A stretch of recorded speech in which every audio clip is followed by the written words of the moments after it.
కడప నగర శివారులోని homeopathy college road Shri Ramanjaneya Nagar కాలనీలో వెలిసిన కోదండ రామాలయంలో శుక్రవారం ఆలయ కమిటీ అధ్యక్షుడు రాజగోపాల్ రెడ్డి, కమిటీ సభ్యులు, కాలనీ వాసుల సహాయ సహకారాలతో శ్రీ సీతారాముల కళ్యాణం వైభవంగా వేద పండితులు జరిపారు. అనంతరం వచ్చిన భక్తులకు తీర్థ ప్రసాదాలతో పాటు అన్నదానం పెద్ద ఎత్తున చేశారు. సాయంత్రం గ్రామోత్సవం వైభవంగా నిర్వహించారు.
ఈ సందర్భంగా ఆలయ కమిటీ నిర్వాహకులు రాజగోపాల్ రెడ్డి మీడియాతో మాట్లాడుతూ, కడప నగరం నందు శ్రీ రామాంజనేయ నగర్ కాలనీలో రాముల విగ్రహ సీతారామ కళ్యాణోత్సవం జరుగుతుంది. మనం ఈ కాలనీ నందు దాదాపు 7 సంవత్సరాల క్రితం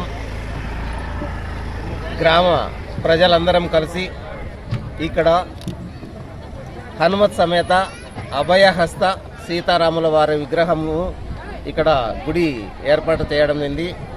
ఆ గుడి ఇప్పుడు 7వ వార్షికోత్సవ సందర్భంగా ఈరోజు 11వ తేదీ ఇక్కడ కళ్యాణ మహోత్సవం జరుగుతుంది.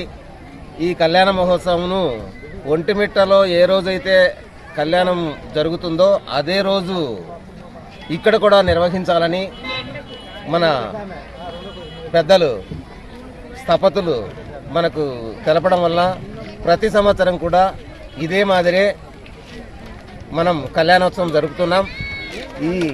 ఇంతమంది భక్తులు ఇక్కడికి వచ్చి ఈ కార్యక్రమాన్ని తిలకించి స్వామివారి తీర్థప్రసాదాలు తీసుకున్నందుకు మేమందరికీ కూడా పేరు పేరున కాలనీ వాసులందరం కూడా ధన్యవాదాలు తెలుపుకుంటున్నాం. మరి కాలనీలో ఉదయం కళ్యాణ మహోత్సవము, మధ్యాహ్నం అన్న సంతర్పణ, తదుపరి కోలాట కార్యక్రమము, గ్రామోత్సవము తదితర విభాగాలన్నీ కూడా ఉంటాయి. ఇక్కడికి వచ్చినటువంటి అందరికీ, భక్తులందరికీ పేరు పేరున ఈ గుడి ఇక్కడ కట్టినప్పుడు కేవలం 4-5 ఇండ్లతో ఉన్నప్పుడే మేము స్థాపించాం.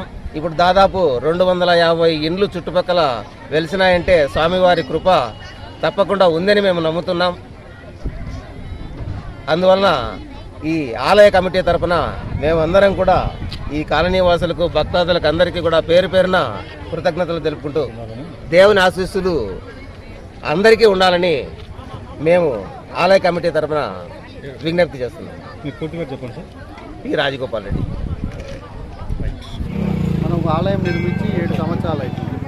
ఆలయం నిర్మించినప్పటి నుంచి ప్రతి సంవత్సరము పౌర్ణమి రోజు మనం ఇక్కడ కళ్యాణం జరుపుకుంటాం. బ్రహ్మోత్సవాలలాగా కళ్యాణం జరుపుకొని కాలనీ అంతా స్వామివారిని అయ్యవారిని ఊరేగింపు చేస్తాం. ఈ కళ్యాణం అంగరంగ వైభవంగా ప్రతి సంవత్సరము జరుగుతూ ఉంటుంది. సో ఇక్కడ భక్తులు బాగా పాల్గొని కళ్యాణంతో పాటు అన్న సంతర్పణ జరుగును. దాదాపు 3000 మంది భక్తులు పాల్గొంటారు. ఇది 7వ వార్షికోత్సవం. కాలనీ స్టార్ట్ అయినప్పటి నుంచి 7వ వార్షికోత్సవం, గుడి కట్టి 7వ వార్షికోత్సవము. ఈ పౌర్ణమి సందర్భంగా ఇక్కడ స్వామివారి అమ్మవారి కళ్యాణం జరుగుతాం. చెప్పండి. ఆర్గనైజ్ చేస్తుంటారు కదా రామాంజనేయ కాలనీ కమిటీ సభ్యులు ఉన్నారు. ఇక్కడ రామచంద్రారెడ్డి గారు, ప్లస్ రాజగోపాల్ రెడ్డి గారు, ప్లస్ రవికుమార్ రెడ్డి గారు, ఆంజనేయులు గారు అంతా కలిపి ఇక మనం ఈ ఆర్గనైజేషన్ చేస్తాం. రామాంజనేయ నగర్ కాలనీ. మీ పేరు చెప్పండి. నా పేరు నరసింహరావు.